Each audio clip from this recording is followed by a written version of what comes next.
Alhamdulillah pertemuan berapa ya? 9 ya. Kita masih bisa sama-sama belajar kitab Rasail Al-Kindi Al-Falsafiyah. Ini Al-Kindi itu filsuf Islam pertama ya, ini filsuf Islam pertama. Di pertemuan ini kita akan bahas tentang Tuhan sedikit sih, tapi sampai cinta. Ya, sebelum kita mulai, mari sama-sama kita baca surah Al-Fatihah dengan iringan doa. Semoga kita senantiasa dalam lindungan dan rahmat Allah Subhanahu wa taala. Ala diniyah wa ala kulli niyatin sholih wa ala hadrati Nabi Muhammad sallallahu alaihi wasallam. Al-Fatihah.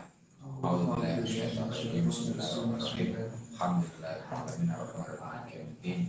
Iyyaka na'budu wa iyyaka nasta'in. Shiratal mustaqim. Shiratal ladzina an'amta 'alaihim ghairil maghdubi 'alaihim waladdallin. Azikri, Azikri ya? Saifi ya, bukan?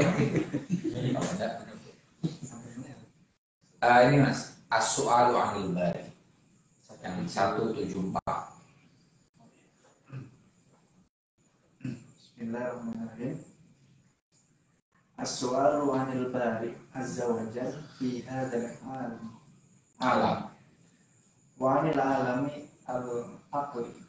Wa in kana fi hadzal alam syai'un fa kaifa huwa al-jawab indahu huwa kan nafsi fil badani la yaqumu syai'un min tadbirihi illa bi tadbirin nafsi wa la yumkinu ayyu alama illa bil badani bima yura min athari tadbirin nafsi fihi wa la yumkinu illa bil badani bima yura min athari tadbiriha fihi fa hakadha al-alam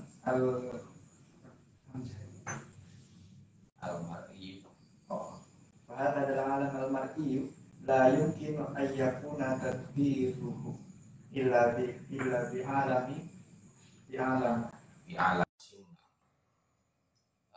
Ini persoalan tentang relasi Tuhan dengan alam semesta itu seperti apa, atau juga pertanyaan tentang alam rasional itu seperti apa ya. Ini ada alam yang kalau ya seperti tempoh hari sudah kita bahas ya. Sekarang ada istilah multiverse, bukan metaverse ya. Dia sama juga sebenarnya. Artinya ada jagat paralel. Nah, di Al-Quran seperti yang tadi kita baca lah, surah Al-Fatihah itu kan ada Rabbil Alamin. Nah, ini sama. Salah satu alam yang ada itu adalah alam rasional ya. Nah itu, bagaimana itu alam rasional dan juga relasi antara Tuhan dan alam. Wa in kana fi hadzal alami syai'un, apabila di alam ini, alam rasional ini ada sesuatu, fa kaifa huwa al-jawabu andahu ya. Maka seperti apa sesuatu itu? Fa kaifa huwa al-jawabu andahu. Bagaimana menjawabnya? Indahunya kembali ke soal. Kalau dikatakan di alam rasionalnya ada sesuatu, maka jawabnya seperti apa? Ya. Huwanya ini kembalinya kepada Al-Bari atau Allah. Allah itu kan nafsi fil badan, seperti jiwa di dalam badan. La yaqumu syai'un min tadbirihi. La yaqumu syai'un min tadbiri. Tidak ada layakum, tidak berdiri sesuatu minta diri di dalam mengatur sesuatu itu ya, illa bitadbirin nafsi. Layakum syai'un min tadbiri, tidak ada sesuatu yang mengatur dirinya kembali ke badan, illa bitadbirin nafsi. Maksudnya pengaturan badan itu tidak mungkin kecuali dengan pengaturan jiwa. Artinya badan itu bisa teratur itu karena ada jiwa yang mengaturnya, maksudnya semacam itu. Wala yumkinu ayyu'lama, seharusnya tu'lama, dan tidak mungkin untuk diketahui jiwa itu illa bil badan, kecuali dengan badan, bima yuro, dengan sesuatu yang tampak, terlihat, min athari tadbirin nafsi fihi, dari jejak pengaturan jiwa pada badan. Wala yumkinu ayyu'lama an-nafsu maksudnya, dan tidak mungkin, ini pengulangan sebenarnya. Tidak mungkin untuk diketahui jiwa itu illa bil badan, kecuali dengan badan. Bima yuro, dengan sesuatu yang tampak, min athari tadbiriha, dari jejak-jejak pengaturan jiwa fihi pada badan. Wahakada al-alam al-mar'i, saya artikan dulu aja ya. Demikian juga alam yang tampak, la yumkinu, tidak mungkin ayyakuna tadbiruhu, tidak mungkin untuk diatur alam yang tampak ini illa bi alamin la yuro, kecuali dengan alam yang tidak tampak. Wal alamul ladzi la yuro, dan alam yang tidak tampak, la yumkinu ayyakuna makluman, tidak mungkin untuk diketahui illa bima yujadu fi hadzal alam, kecuali dengan sesuatu yang ada di alam minat tadbir, dari pengaturan, wal athari adalah alaini, dan jejak-jejak yang menunjukkan tentang. Ini pembahasan tentang relasi kesalingan antara badan dengan jiwa. Ya. Ini kan tadi pertanyaannya tentang Al-Bari. Ya, Al-Bari itu Tuhan lah ya. Tuhan dengan alam. Itu relasinya itu seperti relasi antara jiwa dengan raga, antara alam yang tampak, alam yang tidak tampak, dengan alam yang tampak, alam yang tampak. Dan ini hubungannya kesalingan ini menarik juga ya tadi ya. Alam yang tampak itu tidak bisa diketahui kecuali dengan alam yang tampak. Alam yang tampak itu diatur oleh alam yang tidak tampak. Gitu. Raga, itu kita mengetahui tentang adanya jiwa, itu juga dari raga kan. Ya misalnya gini, maksudnya gini, kita tahu bahwa Mas Bibul ini hidup, itu kan karena raganya bisa bergerak kan. Gitu loh. Artinya kita mengetahui jiwa itu karena raga. Dan kita mengetahui bahwa raga ini hidup dengan artinya kesalingan ya. Raga ini bisa hidup karena ada jiwa yang mengisinya. Nah, relasi Tuhan dan alam itu di teks ini semacam itu. Alam semesta itu adalah raganya. Tuhan itu adalah jiwanya alam semesta. Alam semesta adalah badannya Tuhan. Nah, ini ternyata selama ini saya membacanya di Mlaromi. Ini pandangan tasawuf. Tapi ternyata ini Al-Kindi kan lebih dulu ya. Itu berpandang kayak gitu. Ini ada catatan di sini. Ternyata ini pandangan Jahmiyah juga kayak gitu. Pandangannya Imam Abi Hanifah juga kayak gitu. Jadi orang rasionalis baik fikih maupun filsuf ternyata pandangannya semacam ini. Tadi Sufi dan para filsuf pandangnya sama, bahwa Tuhan dengan alam itu relasinya seperti jiwa dengan raga. Makanya kalau kalian baca buku-bukunya Aristoteles, De Anima itu penting. De Anima itu bahasa Arabnya itu fin nafsi. Bukunya Aristoteles tentang jiwa itu penting. Di satu sisi dengan buku De Anima itu para filsuf Islam itu bisa mengafirmasi adanya wahyu, ya, wahyu Tuhan, bahwa selain hal yang rasional ada hal indrawi, juga ada hal yang sifatnya imajinatif, dan dengan imaji itulah kemudian para nabi mendapatkan wahyu. Dan ini ternyata jiwa itu juga penting untuk menjelaskan Tuhan. Kalau di Kristiani mudah juga ya, adanya spirit kan, Roh Kudus kan, Roh Kudus. Iya, ini jadi gitu. Yesus itu kemudian adalah kalau di Kristiani kan dianggap sebagai Tuhan itu ya. Ya karena tadi ada Roh Kudus yang hadir, itu jadi penyatu antara Tuhan dan manusia gitu.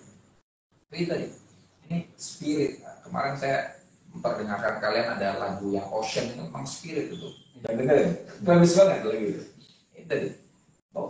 Dan ini memang hal yang paling mudah untuk menjelaskan tentang bagaimana Tuhan itu seperti apa. Sejauh orang banyak mempercaya ada jiwa, ya, ada. Ini kemarin ada Mas Ade nanya kan antara apa bedanya roh dengan jiwa gitu ya. Ada pada titik tertentu memang ada bedanya ya, roh dan jiwa ya. Ini apa kalau bahasa Inggrisnya spirit ya. Kalau jiwa itu psike ya kan, psikologi kan, psikis kan. Jiwa roh. Roh itu biasanya diartikan sebagai nyawa dalam bahasa Jawa, bahasa Indonesianya. Artinya suatu kekuatan yang dengan kekuatan itu kita hidup. Ya, itu roh. Ya. Atau ini gampangnya ini nyawa. Ya. Sementara jiwa atau ini nafas, ini kalau bahasa Arabnya adalah nafas, ini bahasa Arabnya adalah ruh. Ya.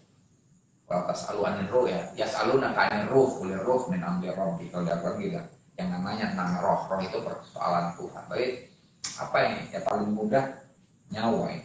Sementara psikis ini adalah kalau bahasa fakultas jiwa, fakultas yang ada di diri kita, kekuatan, potensi di diri kita. Ya, kita bisa berpikir itu karena ada jiwa, bagian dari jiwa. Jadi ada kekuatan kita untuk berkembang biak, ada fakultas nutritif, ada fakultas hal yang seperti kita binatang ya, itu bagian dari itu. Jadi ada jiwa kebinatangan, ada jiwa tumbuh-tumbuhan, dan yang rasional itulah jiwa kita ya sebagai manusia. Nah ini roh itu lebih tinggi posisinya ya, karena dengan roh itu kita hidup. Nah ini tapi dalam relasi ini gak dibahas tentang roh ini, yang dibahas tentang apa? An-nafas ya kan. Artinya di sini roh dan jiwa dianggap sama ini ya, relasinya dengan alam itu Tuhan itu relasi Tuhan dengan alam seperti relasi antara jiwa atau roh. Oke, lanjut. Al-khilafu mu'tiyun al-asya'a ghairiyatan au ghairan. Al-khilaf itu perbedaan. Apa itu? Mu'til asya'a yang memberi sesuatu ya, memberi pada satu ghairiyatan. Ini tambis, memberi apaan ya? Memberi mu'til asya'i dong seharusnya ya. Tadi mu'til asya'i ya. Ghairiyatan. Kelianan, bahasa Indonesia udah kalian tahu istilah kelianan ya. Bukan kelainan. Kalau kelainan kan kayak apa ya? Aneh ya. Aneh, iya. Iya. Other. Nah, ini salah satu yang ngasih arti lian itu Gunawan Muhammad. Nah ini ngartinya lian ya. Udah jadi bahasa Indonesia itu kelianan kan ya. Kelianan. Lawannya dari ego. Apa? Sang aku itu. Aku dan yang lain. Akunya bukan aku dalam pengertian saya, tapi apa sih al-ana kalau bahasa Arab. Ini ego ya. Diri lah gampang. Lawannya adalah al-ghair ya. Other ya, atau lian. Nah, tapi bukan lain ya. Karena kalau lain jadi kelainan. Nah, ghairiyah ini kita artikan dengan kelianan. Ya. Khilaf, perbedaan adalah pemberi kelianan pada hal ihwal.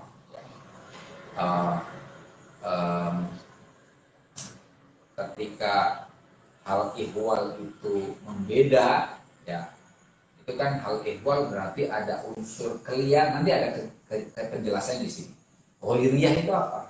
Ya, ghairiyah atau kelianan itu apa? Ya. Atau tadi ghairiyah. Ghairiyah. Ini keren juga ya. Apa itu ghairiyah? Yang memberikan kelianan pada hal ihwal itu disebut sebagai khilaf. Ghairiyah atau kelianan itu fima ya'ridu sabar dia bacanya mas berarti mana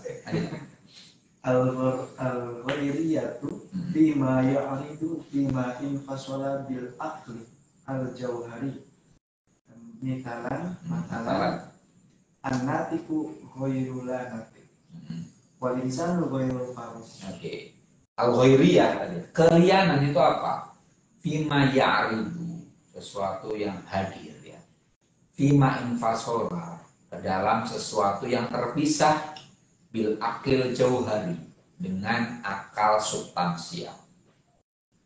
Sesuatu yang hadir secara terpisah menurut, kita artiin bebasnya, sesuatu yang hadir secara terpisah menurut akal substansial.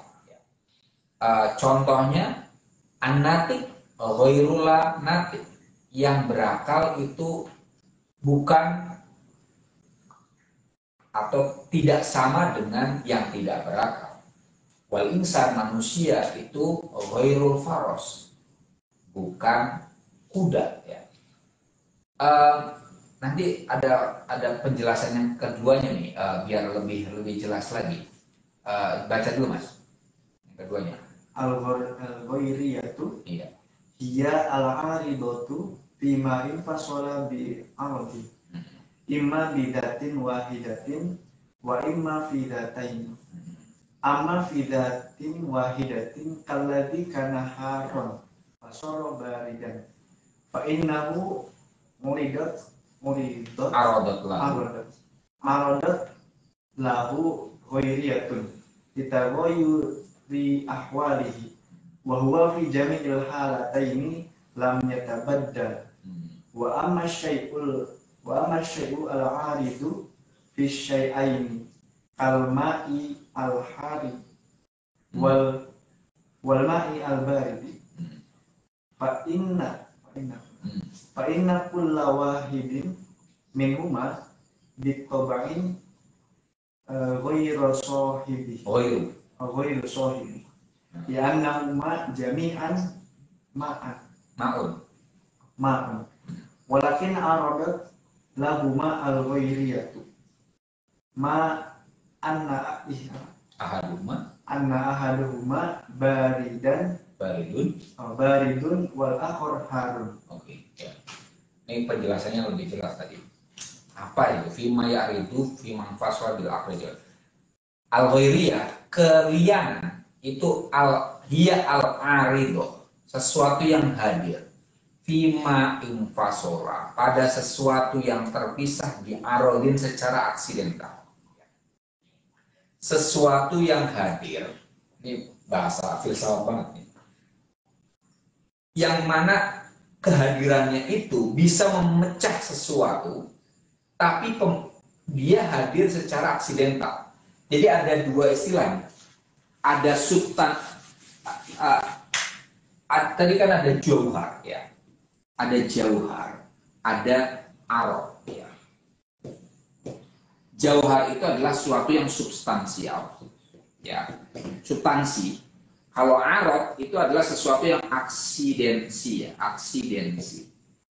Contohnya adalah tentang jauhar dan arod ini, nanti contoh paling jelasnya ya air. Air itu adalah substansi. Tapi air ini bisa jadi kopi, bisa jadi teh, bisa jadi bisa air putih biasa. Tadi bisa panas, bisa dingin. Nah, panas dingin itu adalah aksiden. Ya, aksidensi. Sesuatu yang melekat tapi tidak ya bisa berubah-ubah, bisa panas, bisa dingin, bisa teh, bisa kopi, bisa hitam, bisa keruh, bisa jernih. Nah, itu semua. Tapi substansinya ini air, gitu ya. Nah, tadi al-ghairiyah itu sesuatu yang hadir dan bisa memecah sesuatu, tapi sebenarnya sifatnya aksidental. Dia memecah sesuatu, tapi aksidental doang. Ada. Contohnya tadi ada air dingin dan air panas. Tapi air terair, nah ini ya. Imma bidatin wahidatin wa imma fidataini. Keliangan tadi ya al-ghairiyah atau keliangan ini bisa hadir kepada substansi sebagai sesuatu yang aksidental, itu bisa pada substansi yang satu atau pada dua substansi yang beda ya. Dat di sini dat ya. Ya. Jadi ghairiyah itu bisa menghadiri substansi satu substansi atau dua substansi, tapi sifatnya aksidental ya. Amma fidatin wahidatin, ghairiyah datang kepada dat atau substansi satu substansi ya. Fakalladzi kana haron fasorobata, fakalladzi kana haron, seperti sesuatu itu sifatnya panas, fasoro baridan, kemudian sesuatu itu menjadi dingin ya.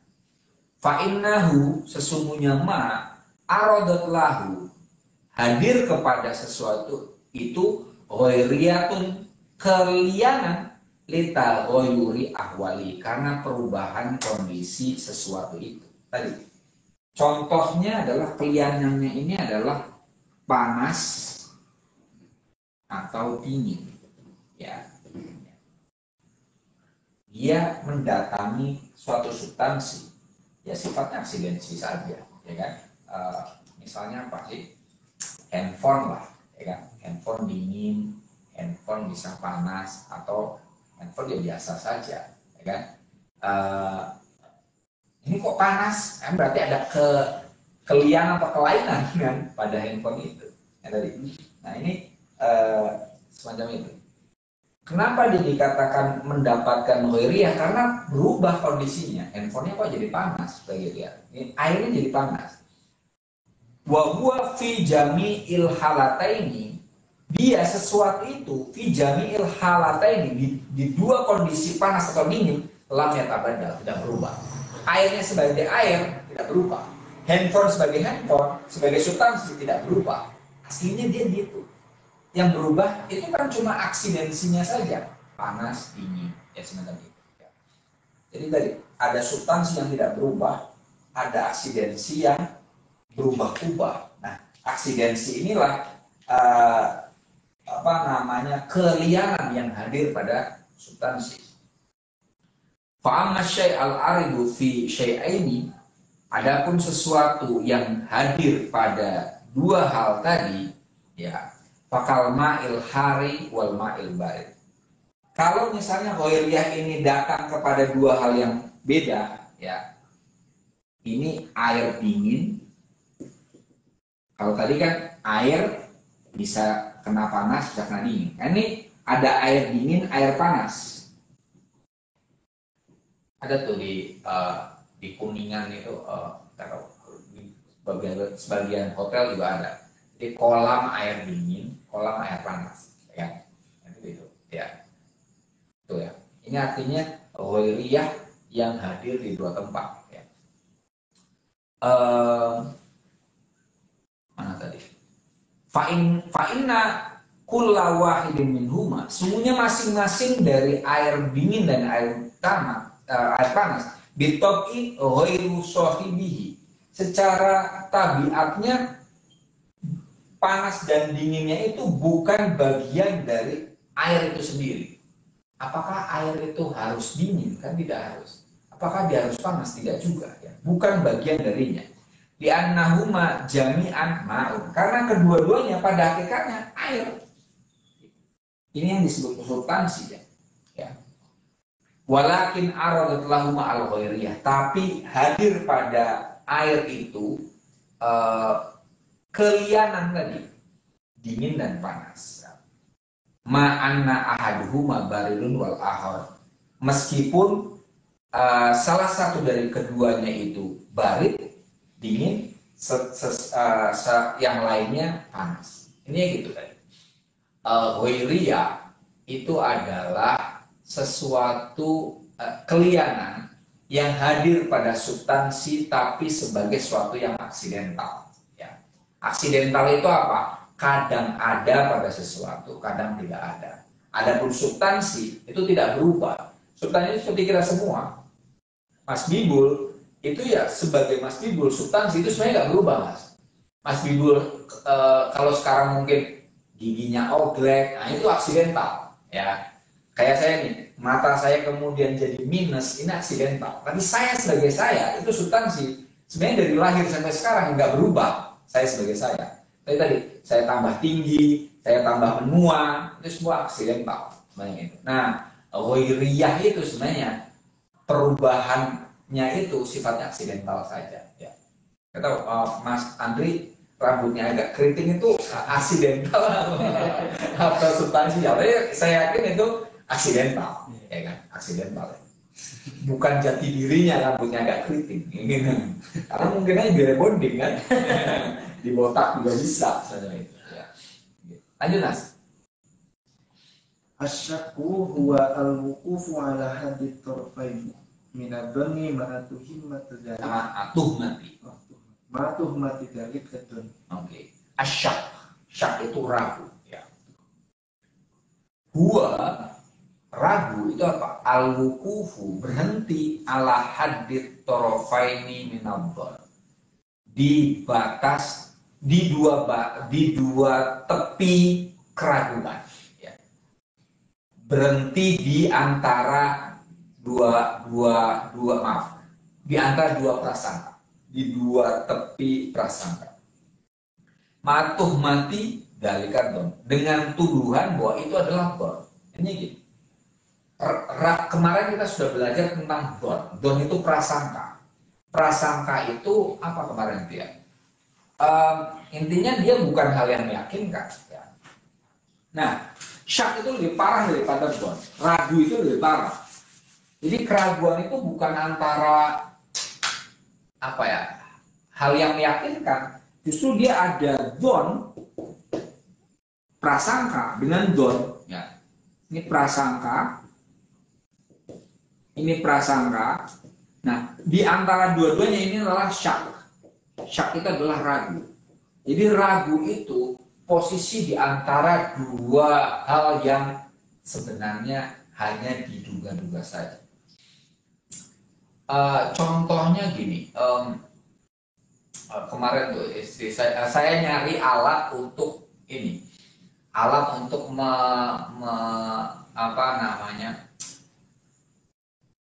menstabilkan listrik, menghemat listrik. Ada iklannya masalahnya, korban iklan. Jadi ada di IG itu alat untuk menghemat listrik. Namanya Stability 24, ya, Stability 24. Jadi alatnya itu di iklannya itu modelnya kayak colokan aja, gitu. Nyolokin ke listrik, nanti apakah betul atau tidak walau gitu. Gitu. Ya. Tapi intinya di promonya itu listrik ini kan bisa nyala kayak gini kan melalui kabel. Nah itu apakah wattnya itu semuanya terserap atau tidak? Ada kemungkinan bocor sebenarnya itu lebih baik. Saya di rumah punya mining rig, masalahnya mining rig itu kan butuh listrik besar tuh.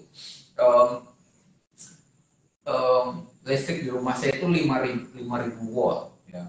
Itu satu mesin itu membutuhkan 700 watt. Jadi kalau listrik, nggak tahu di sini berapa watt ini. Kalau misalnya di perumahan itu hanya 1.200, nggak bisa itu. Bisa jeklek terus. Untung saya di rumah 5.000 watt, jadi kuat. Tapi bayar listriknya lumayan besar. Saya satu bulan itu bayar listrik bisa 1,5 juta, bisa 2 juta listrik doang itu. Tapi tadi alat itu menghasilkan, lumayan lah. Cuman nih karena sedang perang Ukraina sama Rusia, harga koin jadi jatuh semua. Ya. Padahal saya mining kalian tahu, mining itu menambang koinnya Ethereum. Awalnya itu satu mesin 8 VGA itu bisa $8.000, ya, $800, kurang lebih 8 juta lah gitu. Satu mesin. Saya punya 2 mesin, seharusnya 16 juta satu bulan seharusnya. Sekarang paling banter dapatnya 4 juta. Jauhnya jauh banget. Tapi ya lumayan lah. Hasil 4 juta bayar listrik 1,5 juta masih dapat, masih untung lah gitu. Iya, masih lumayan. Nah, itu karena pusing, waduh ini listriknya mahal, makanya saya tadi nyari alat untuk menstabilkan listrik. Nah, ini yang saya ngomong soal don. Saya nyari ke tukang listrik, beli kan tahunya di online ya. Saya ada ke toko listrik langganan itu. Ada nggak itu alat untuk menghemat listrik kayak gitu? Bukan stabilizer, bukan. Ada yang nggak ada. Itu paling ada di online gitu kan. Nah istri saya komen, kalau nggak ada di toko ini paling ini bohong gitu. Nah saya ngomong, kamu yakin nggak itu? Don nggak itu? Itu don itu. Karena don itu zong harus saya gitu.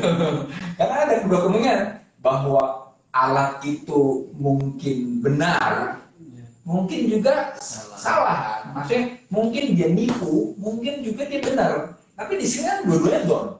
Saya nggak bisa pastikan apakah alat itu bohong atau nggak tahu, ya kan?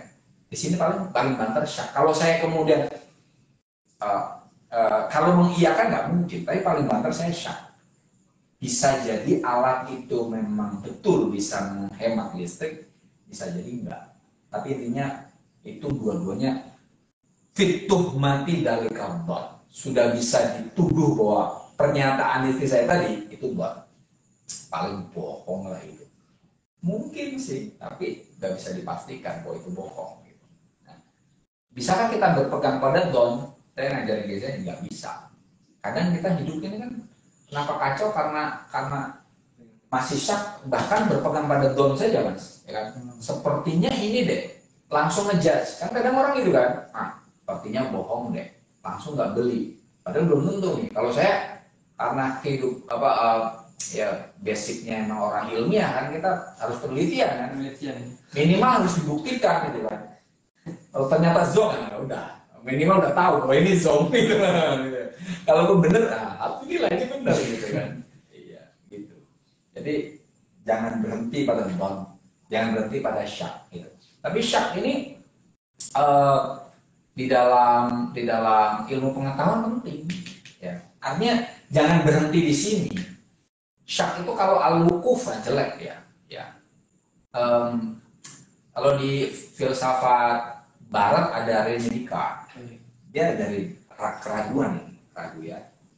Dia meragukan segala sesuatu sampai dia meyakini yang bisa dipercaya adalah kenapa saya meragu? Oh karena saya mikir. Nah gitu, ya kan?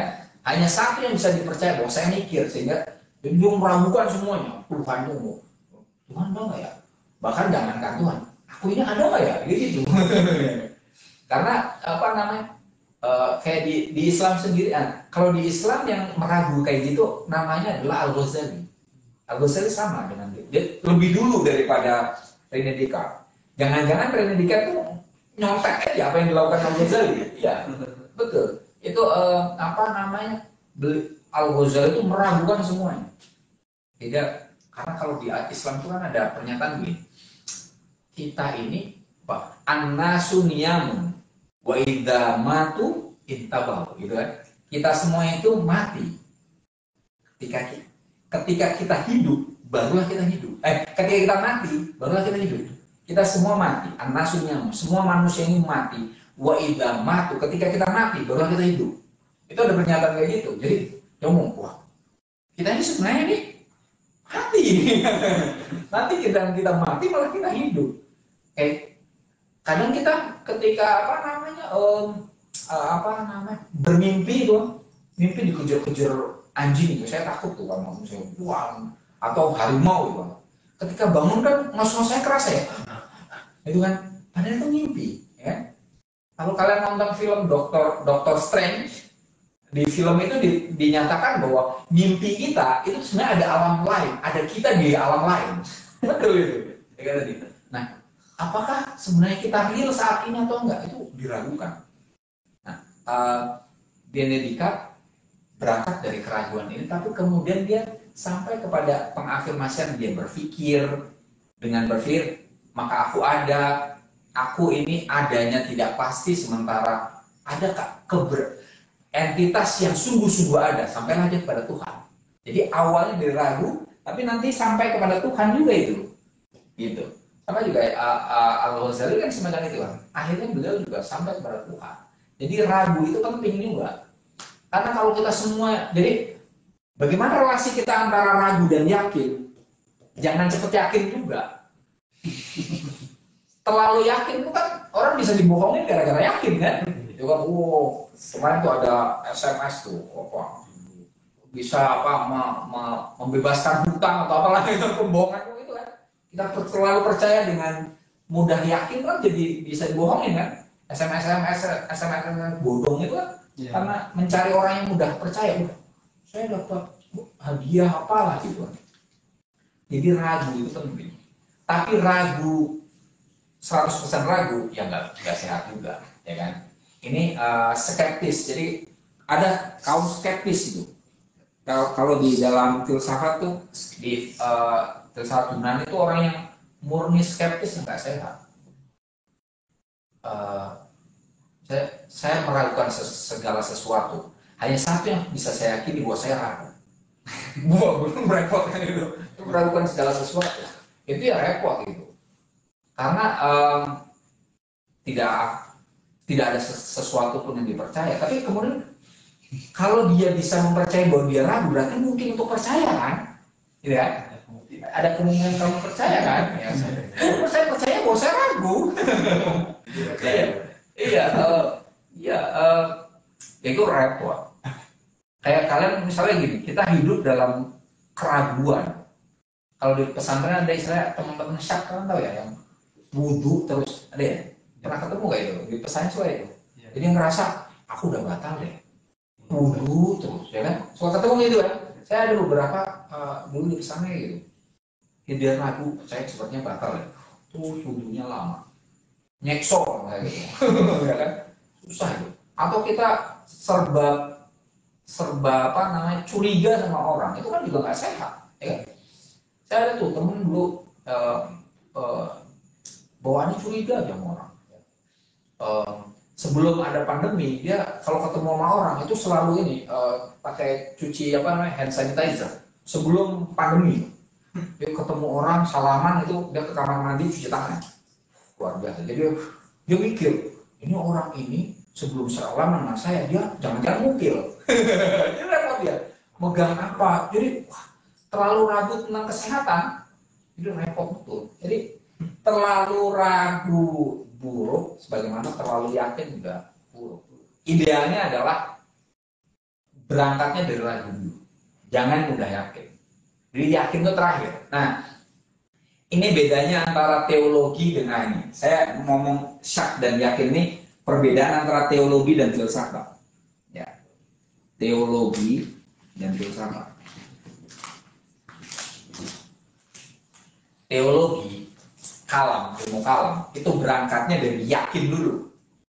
Baru membenarkan keyakinan. Benar nggak? Ya kan? Dengan dalil apapun lah. Yang penting Tuhan ada. Nah gitu kan? Benar kan?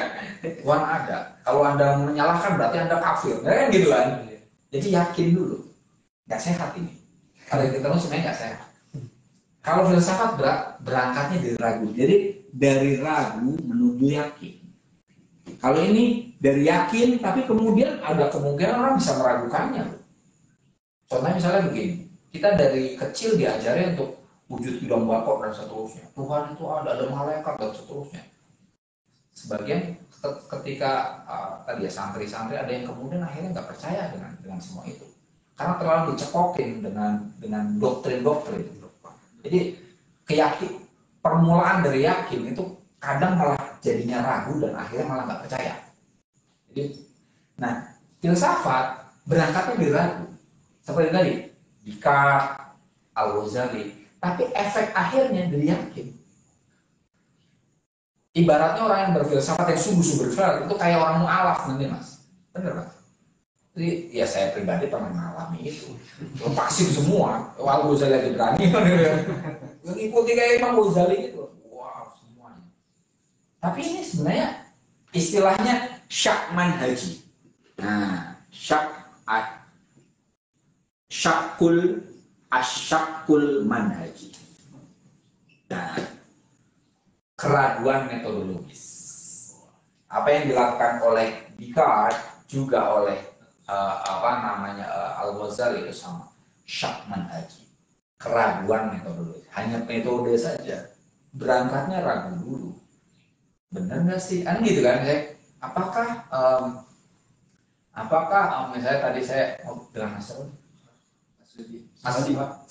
Mas Suhadi ngobrol soal tanaman gitu. Nah, itu kan ada ragu-ragu juga itu kan.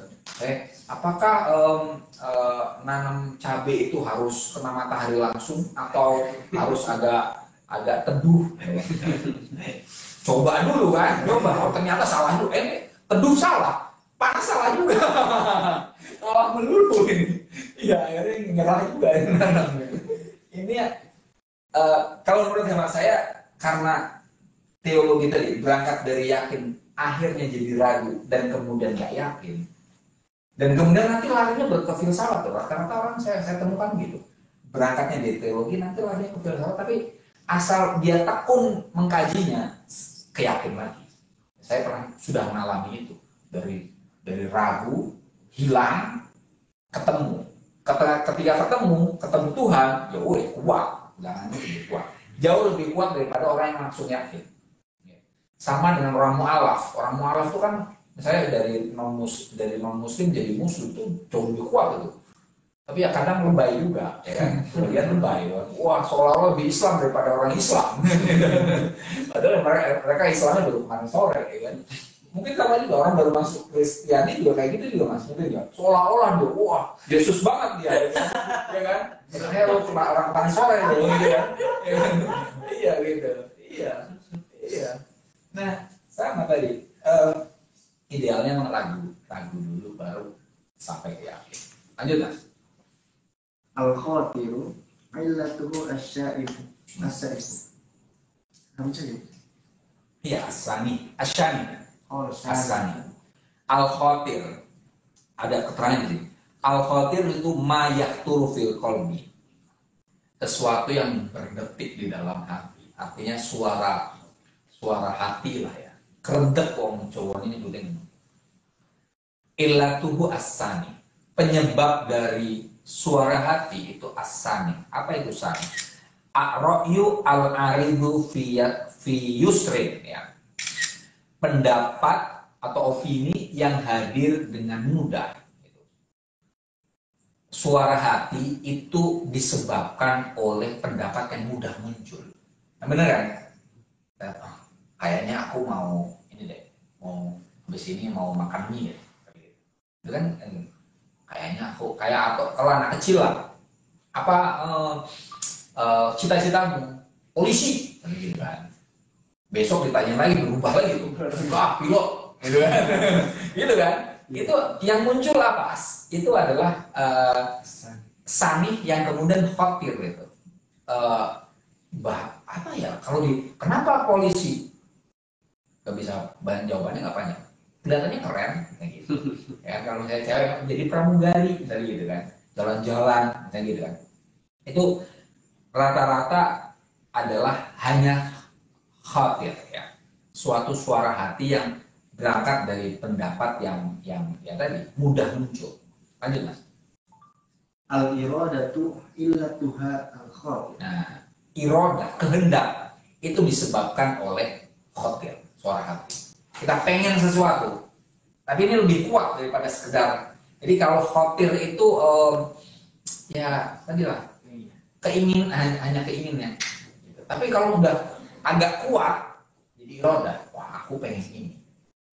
Tadinya cuma ngomong, aku pengen jadi polisi, gitu. Tapi kemudian benar aku mau jadi polisi. Nah, dia jadi roda itu. Kemudian mulainya nanya misalnya, kalau pengen jadi polisi gimana ya? Oh harus sehat, ya, nggak boleh pakai kacamata, gitu kan. Dan seterusnya. Dia mulai, oh iya, aku harus sehat, harus pintar dan seterusnya. Nah itu sudah mulai jadi roda. Lanjutlah. Al-isti'malu illatuhu al-irada. Wa qad yumkinu ayyakuna illatan li khotaratin ukhra. Oh ya, khotaratin ukhra. Wa huwa ad-dawr. Yulzamu jami'u hadhil ilal allati hiya fi'lul bari. Wa lidzalika naqulu innal bari azza wa jal sayyara makhluqatahu ba'daha sawaniha li ba'din wa ba'daha mustakhrijatun li ba'din wa ba'daha mutaharrikatun li ba'din. Oke. Ini turunan tadi. Jadi ada syak ya. Bukan, dari khotir ya. Turunan ini. Ini rangkaian ini. Ada khotir, ada irodah, ada isti'mal ya. Khotir ya. Khotir itu suara hati. Suara hati. Itu disebab apa? Illatu Allah. Dia mengakibat. Dia sanih dulu ya. Ada sanih. Sanih ya benar ya. Sanihun. Sanih itu opini yang mudah muncul ya. Ya. Opini yang mudah muncul ya. Yang mudah muncul. Ini memunculkan apa tadi? Khotir. Ya. Khotir itu suara hati. Kalau orang mau ngomong macam-macam, atau misalnya gini, lingkungannya ngomongin soal apa namanya? Soal pesantren misalnya. Ya kan? Lama-lama kan kemudian aku pengen nyantri deh. Nah, gitu kan. Gitu kan? Lingkungannya kayak misalnya saya setiap hari selalu baca, nulis gitu kan. Kira anak saya ditanyain hobimu apa? Baca. Padahal sebenarnya nggak suka baca juga. Iya betul, iya kayak gitu. Tapi minimal itu karena opini yang mudah muncul. Opini kan suara di sekitar kita yang mudah muncul. Nah itu jadi suara hati. Oh gitu. Makanya sebagian anak kan mengikuti ya kecenderungan di keluarganya kan. Biasanya sih ada gitu. Nggak selalu sih. Nah, khotir ini bisa jadi iroda, kehendak. Awalnya cuma aku pengen itu deh, ya, pengen misalnya tadi pengen jadi polisi. Kemudian bener aku harus jadi polisi. Nah, itu udah mulai tua. Nah, turunannya lagi namanya nih di sini istilahnya isti'mal. Agak aneh juga nih. Isti'mal artinya kan penggunaan ya. Apa ini? Lebih tepatnya sih sebenarnya realisasi dari kehendak ya. Kenapa? Karena ilatuhu al-irodah. Ini realisasi kehendak apa ya? Ya, realisasi kehendak berarti. Realisasi kehendak. Tidak sekedar ingin ya. Tapi sudah mulai diwujudkan ya. Waqad yumkinu ayyakuna illatan li khotaratil ukhra. Kadang istiqmal itu menjadi sebab bagi suara-suara hati. Nah ini tadi kan khotir itu disebabkan oleh opini. Ini realisasi ini juga bisa memunculkan suara hati. Jadi muter ini. Ya kadang gitu ya. Kalau ada orang yang merealisasikan kehendaknya, akhirnya kita pengen juga, kayak gitu kan. Ada orang yang sukses apalah misalnya, berkebun misalnya gitu kan. Lingkungannya semua rata-rata petani, kemudian ada yang sukses dengan berkebun, jadi orang kaya kayak gitu. Ini kan mungkin awalnya opini jadi suara hati, jadi kehendak, realisasi muter lagi, ya. Buah-buah ada, tadi muter. Benar kan? ada putaran. Yalzamu jami'u hadhil ilal alati hiya fi'lul bari. Lazim semua penyebab ini yang melazimkan semua sebab ini adalah tindakan Tuhan. Perputaran ini, nah ini menghadirkan Tuhan ini. Kenapa ini bisa muter kayak gini? Ini menurut Al-Kindi ya karena ada tindakan Tuhan. Kenapa kita saling terpengaruh lah ya, suara hati. Ittaqu firasatal mukmin. Nah ini kan, hati-hatilah dengan, kalau bahasa di hadisnya itu firasat. Firasat itu ini khotirnya firasat itu. Firasat ini ada unsur Tuhannya juga. Kita tiba-tiba pengen sesuatu gitu.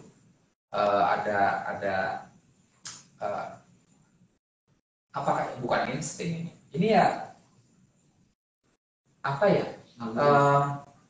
Naluri ya, ada naluri. Tapi kalau yang lebih sublim lagi ya imajinasi. Tapi imajinasi jangan bayangkan kayak para seniman, bukan. Apa ya? Kayak ilham lah. Ini bahasa mudahnya gitu. Ilham itu kan hadirnya gak jelas itu, tiba-tiba muncul aja. Bahasa Jermannya Erlebnis. Erlebnis itu kan pengalaman. Gitu. Anda misalnya nulis, tiba-tiba, atau Anda lagi pusing nih, skripsi aku nulis apa ya? Tiba-tiba, itu ilham gitu. Misalnya tiba-tiba muncul ini kan, lampu di atas. Nah, iya itu dari mana nanti? Fi'lul bari, ya, tindakan Tuhan itu. Kalau di Kristiani itu Roh Kudus kan? Iya. Roh Kudus itu. Iya. Jadi Roh Kudus itu di Islamnya kita malaikat Jibril. Kalau di Islam kan mungkin anak-anak dulu zaman kecil tugasnya malaikat Jibril adalah memberikan wahyu. Wahyu itu untuk Nabi. Nabi Muhammad adalah Nabi terakhir. Berarti sekarang malaikat Jibril ngapain? Gitu kan? Nganggur dong. Nah kalau di Kristiani enggak. Roh Kudus itu selalu hadir kan. Bahkan ada di Agustinus itu ada pernyataan tentang Al-Mu'alim kalau bahasa Arabnya. Guru. Jadi Roh Kudus itu adalah guru di diri kita. Jadi kita kalau mau Is'al domir kalau di bahasa Arabnya, tanyalah hati nuranimu. Karena hati nuranimu itu Tuhan itu tadi memberitahunya lewat hati nurani. Itu tadi bersemayamnya Roh Kudus di situ kan, betul kan? Iya. Seolah-olah saya udah kayak pendeta nih. Ini kan ada Mas Andri, jadi saya ngomongin Kristiani juga ini. Iya. Walidhalika naqulu, oleh karena itu kita mengatakan innal bari azza wa jalla, semuanya Tuhan yang Maha Agung, sayyara makhluqat tahu ya, menciptakan makhluknya ba'duha sawana pembibah. Sebagian daripadanya adalah sawan ini tadi, opini yang mudah muncul bagi yang lain. Kita muncul karena bentukan lingkungan, ya. Wa ba'duha mustakhrijatun li ba'd. Sebagian darinya itu muncul dari sebagian yang lain. Satu bagian muncul dari bagian yang lain. Wa ba'duha mutaharrikatun bi ba'd. Sebagian itu bergerak bersama yang lain, dengan yang lain. Intinya ada kesalingan di alam semesta ini. Jadi Tuhan itu menciptakan itu ya ada unsur kausalitas lah. Ini disebabkan dan sifatnya daur tadi, muter ya, berputar ya. Saling pengaruh mempengaruhi. Jadi kayak efek domino lah ya. Kemudian bergerak ke sini. Ini disebabkan terus itu, dan itu efek dominonya muter kayak gini, jadi muter terus ya macam itu ya. Oke, lanjut Mas. Iradatul makhluki hiya quwwatun nafsiyatun tumilu nahwal tamilu nahwal istimali ansaihatin amanat ila dari. Oke. Iradatul makhluk, kehendak makhluk. Dia adalah quwwatun nafsaniyah, kekuatan jiwa. tamilu yang condong nahwal istimali, menuju penggunaan atau realisasi kehendak ansanihatin, dari pendapat atau opini yang mudah muncul. Amalat ila dalika, yang condong kepada sesuatu itu apa namanya, intinya kehendak. Tadi udah dijelaskan kehendak gini. Biasanya kan yang sering dibahas adalah kehendak Tuhan. Nah ini kalau kehendak makhluk itu apa? Kekuatan jiwa yang mengarah untuk melakukan sesuatu.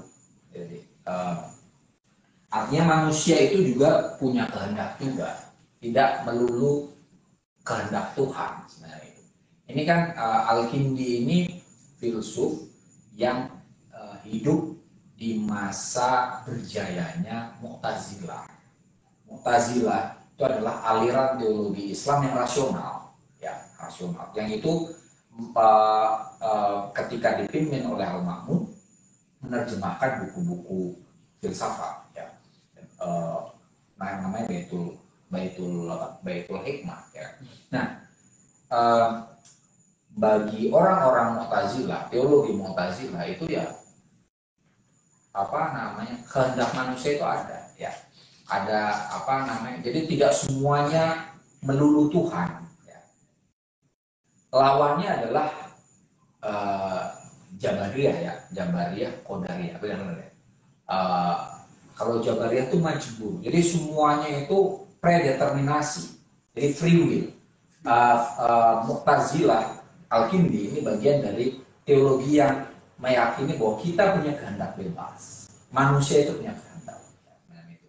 Sementara yang predeterminasi itu alirannya aliran teologi yang berkembang utamanya di zaman Umayyah kan. Jadi semua yang dilakukan oleh manusia ini sudah ada takdirnya semua. Tapi ya masing-masing sebenarnya masing-masing punya kelemahan masing-masing, ya. Kalau tengah-tengahnya yang berlaku di kita di Asy'ariyah itu kan memang ada hal yang bisa apa? Ada kehendak Tuhan, ada hukum alam, memang gitu. Tapi tidak melulu semuanya itu detail ditentukan oleh Tuhan. Ada tindakan manusia juga yang menentukan apa yang terjadi pada diri kita, ya. Innallaha la yughayyiru biqaumin hatta yughayyiru ma bi anfusihim. Tuhan tidak mengubah nasib suatu kaum kecuali dia mengubahnya. Nah, gitu kan. Artinya Tuhan juga ada kehendak, tapi manusia juga punya kehendak. Nah, ini tadi. Kenapa ada pembahasan soal iratul makhluk, misalnya itu. Kehendak itu adalah kekuatan bagi manusia yang kemudian berusaha untuk merealisasikan apa yang dikehendaki itu sesuai dengan opini yang muncul, suara hati dan seterusnya. Baik, Mas. Al-mahabbah matlubun nafsi wa mutammimatul quwwah allati hiya istima'ul asya'i wa yuqalu hiya halun nafsi bima baina wa baina syai'in yazdanuha ilaihi. Al-mahabbah, cinta, ya. Kemarin kita sudah bahas ini, tapi ini hal yang lebih spesifik, ya.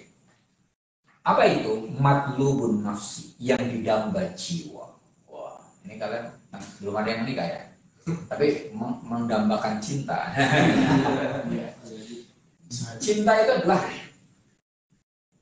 sesuatu yang dicari jiwa, ya, matlubun nafsi, dambaan jiwa. Jiwa kita itu memerlukan cinta. Nih, teman-teman Kristiani paham betul ini, ya, cinta. Agamanya agama cinta, saya. Wa mutammimatul quwwah, ya. Cinta itu adalah penyempurna kekuatan. Allati hiya, yang mana kekuatan itu yang mana cinta itu adalah istima'ul asya, bersatunya hal ihwal. Dengan cinta hal ihwal itu bersatu. Kemarin kita sudah bahas, ya. Kopi ini terjadi karena adanya cinta antara air dengan kopi, biji kopi yang sudah digerus, dan juga gula. Gitu. Jadi ada cinta, ya. Maka kemudian kita menikmati minuman kopi, ya. Nah itu mutammimatul quwwah, penyempurna quwwah. Potensi-potensi itu bisa muncul semua dan bisa menyatu itu karena ada cinta. Ya. Kalau ini jiwanya ini manusia ini betul loh. Kalian kalau punya cinta, semangat hidup kalian akan lebih menggelora.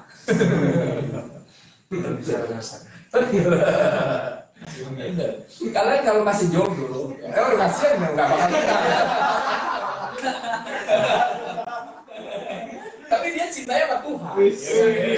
Luar biasa itu. Berat itu, berat. Tapi tadi cinta kepada Tuhan itu juga orang luar biasa, ya kan? Wah itu Tuhan, itu luar biasa. Tapi kita yang manusia biasa aja lah. Begini, ketika dulu saya masih jomblo itu masih berani mati, Mas. Tapi kira kemudian saya punya anak, mulai mikir-mikir, jangan sampai gue mati cepetan. Tapi itu semangat kerjanya jauh lebih kuat. Betul. Ya. Zaman saya baru menikah gitu ya, masih biasa gitu. Nah, kalau saya meninggal, istri saya bisa nikah lagi. Di zaman itu mikirnya gitu, pikir dan punya anak, saya mikir, wah, ini anak hadir gara-gara saya. Artinya saya bertanggung jawab kan. Ini kalau saya nggak kerja, nggak punya duit, anak saya gimana? Sekolahnya gimana? Ini semangat hidup. Ya, mutammimatul quwwah. Kekuatan saya bisa nulis jadi lebih kuat nulisnya. Gitu. Kerjanya, semangat kerjanya lebih kuat. Jadi cinta itu memang mutammimatul quwwah, memperkuat kekuatan. Gitu. Kalau saya udah, misalnya gini, Mas Bibul udah mulai naksir cewek gitu kan. Wah ini saya harus gerai. Iya. Itu nanti Mas semangat untuk kerja, semangat untuk nyari duit kuat. Wah, nanti kalau ditanya nama calon mertua gimana? Oh, gitu kan. Wah. Apa namanya? Dia jadi berusaha untuk menyempurnakan diri kan dan ijtimaul asya. Gitu. Akhirnya kan bersatu ya. Kita punya potensi banyak nih. Oh, bisa jadi A, bisa jadi karena gara-gara cinta itu akhirnya nanti nyatu gitu. Oh iya, tambah apa namanya, tambah sempurna diri kita. Jadi cinta itu penting ya. Wa yuqalu, dikatakan juga hiya, cinta itu adalah halun nafsi, keadaan jiwa, fima bainaha wa baina syai'in yajdibuha ilaihi, keadaan jiwa di fima bainaha, yang mana antara jiwa itu dan dengan wabaina syai'in yajdibuha, dengan sesuatu yang menariknya itu terbentuk ya. Kondisi jiwa yang mana jiwa itu mengalami hubungan tarik menarik antara diri dengan sesuatu yang dicintai. Jadi cinta itu ya ada hubungan tarik menarik antara apa ya? Kalau bahasa fenomenologi Husserlnya adalah intensionalitas. Intensionalitas itu subjek dan objek itu tidak lagi subjek dan udah nggak ada lagi subjek dan objek. Kita mengarah kepada objek, objek juga mengarah kepada kita, sehingga tidak lagi ada subjek dan objek. Kalau misalnya kalian menikah gitu, kalau objektifikasi istri udah nggak sehat, tapi harus menjadikan bahwa saya itu subjek sekali itu objek dia, ya. Saling memandang. Jadi gimana ya? Bahasa Islamnya gampangnya kayak itu loh. Konsep libas. Kunna libasul lakum wa antum libasul lahum. Istrimu adalah pakaianmu dan kamu adalah pakaianmu. Luas itu artinya, ya. Artinya apa? Saling melengkapi. Satu saling melengkapi, saling melindungi, saling menjaga, saling menenteramkan, memberi keamanan misalnya. Jadi sudah tidak lagi ya, bukan apa ya, bukan konco winking ya, nah itu kan.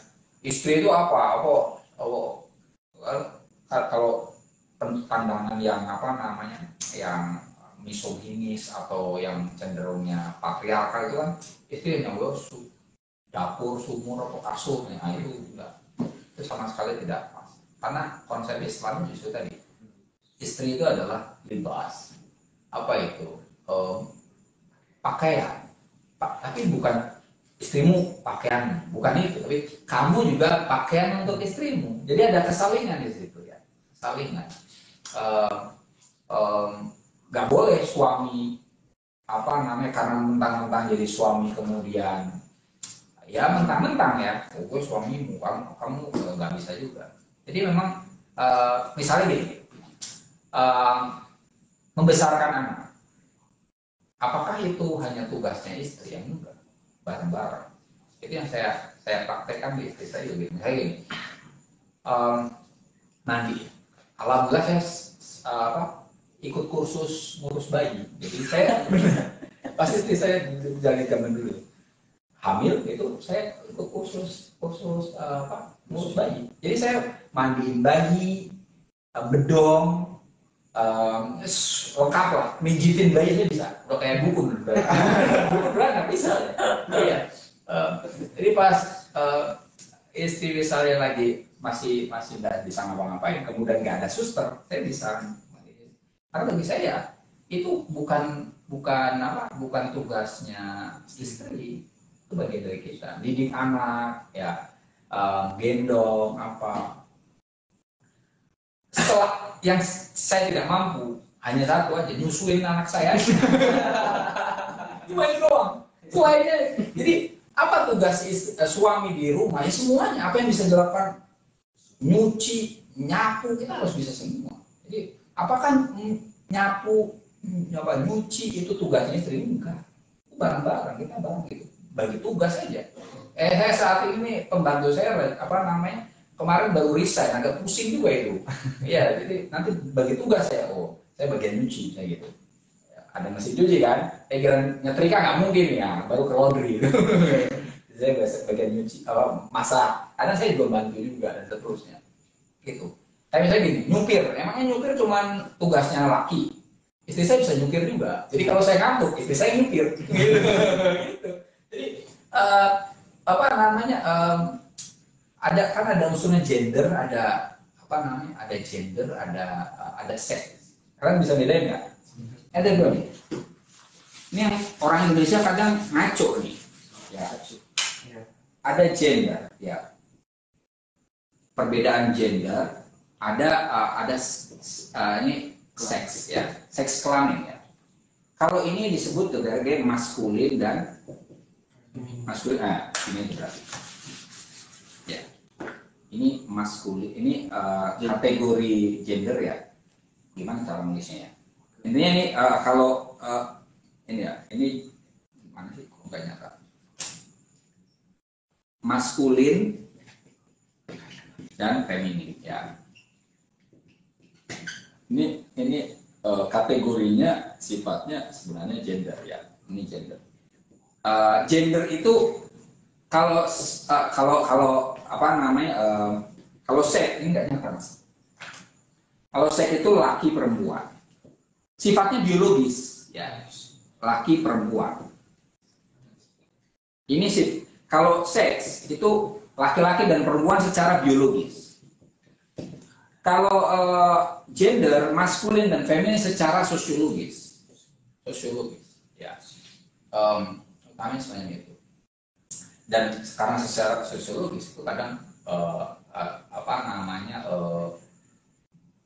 beda tempat, beda standar juga. Kalau yang seks yang biologis memang nggak bisa bertukar itu. Contohnya tadi yang bisa menyusui hamil hanya perempuan. Ya. Mas Bibul secantik-cantiknya Mas Bibul. Kemudian dia pengen jadi cewek kemudian pakai susu-susuan, nggak bisa nyusuin dia. Nggak bisa. Ya. Iya. Nah itu yang memang nggak bisa. Nah tapi kalau hal-hal yang misalnya nyapu, ngepel, nyuci, masak, itu tuh emangnya harus perempuan juga, ya kan? Macam itu. Nah ini kadang di masyarakat itu ngomong, itu kan kerjaannya perempuan. Dan misalnya gini, saya dulu suka bawa anak saya ke kampus gitu. Saya ngajar bawa anak saya masih balita, Tara itu ke kampus. Belum hebat dia, bapak bawa anak ke kampus, kan biasanya ibu-ibu kan, itu dianggapnya hebat, padahal masih, nah apa sih? Kalau misalnya saya bawa anak saya ke naik bawah gitu, dianggapnya keren gitu, apa ini? Padahal itu memang ya bagian dari tugas kita gitu kan, ya karena memang di masyarakat kita masih ya tadi masih patriarkal gitu kan, jadi seolah-olah ngurus anak itu hanya untuk perempuan doang gitu. Ketika seorang laki-laki bawa anak itu seolah jarang nih ya, misalnya nyapu atau ngepel itu bapaknya mau ya kayak gitu, emang kenapa gitu kan gitu. Tapi itu memang harus harus disosialisasikan ya. Semoga sekarang gini juga, sekarang sudah mulai ada konsep bapak rumah tangga, lagi rumah tangga ya, iya. Idealnya gitu, kita bisa di luar dan juga di dalam. Kita menikah bukan nyari pembantu gitu. Kita menikah tadi ya karena konsep mubadalah tadi, kesalingan tadi ya, mahabbah yang saling tarik menarik tadi ya. Itu ya, kita menikah itu, mohon maaf nih kita ngomong menikah ya. Itu goyang di dalam halaman. Waduh, nggak enak di ibarat sayap lah, kita melengkapi sayap kita. Tapi kemudian gini, jangan dibayangkan bahwa kita menikah itu untuk mencari kebahagiaan, bukan. Tapi apa? Kita melengkapi kebahagiaan, kita sudah bahagia dulu. Kadang kan orang itu, saya nggak bahagia nih, saya akan bahagia kalau menikah, itu nggak sehat juga. Jadi kitanya sendiri harus bahagia, dan kita hadir itu. Jadi tadinya kita bahagianya satu, ketika istri kita juga bahagia, jadi kan double. Gitu. Nah itu akan harmonis, insyaallah. Oke, saya udah kemana-mana ini, manasin kalian biar cepat nikah. Terima kasih atas perhatiannya, kita udah kelewatan. Assalamualaikum warahmatullahi wabarakatuh. Waalaikumsalam.